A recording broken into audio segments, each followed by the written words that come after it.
Hey adamı yere çalım, adamı yere çalıp aralıktan geçin gördüm.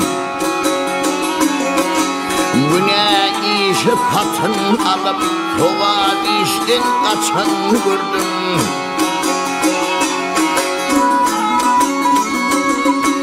Şeri şartıp şarkı sözünden kalmadı neçede. Payış tövür köçüdü pişmeyen geçen gördüm.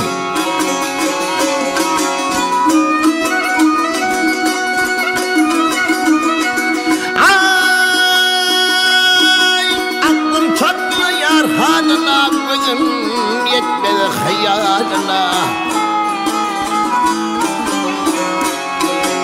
Yetir düşü ayağına yine tadan geçen gördüm.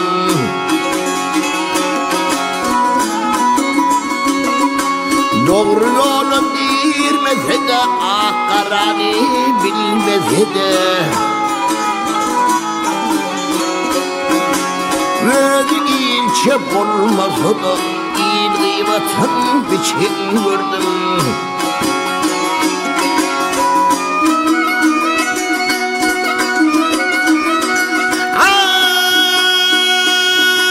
Sözlerine şerhin bilmem kadir kımmetler han bilmem. Yaxşı yaman parhan bilmem. Öz ayımı ney açan gördüm.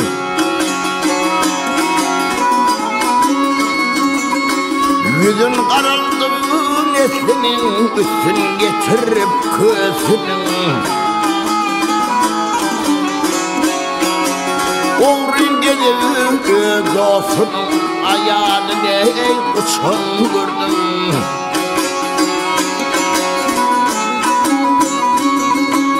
Unudur ki peder pende halalar harama bindi. Yalanlardır için aldı su yerine için gördüm.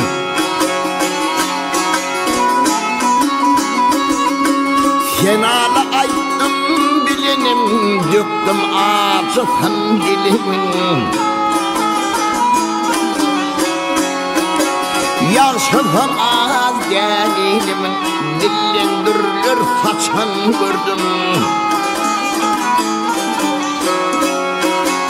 Yaşıdan az gelilimin, dillendirir saçan gördüm.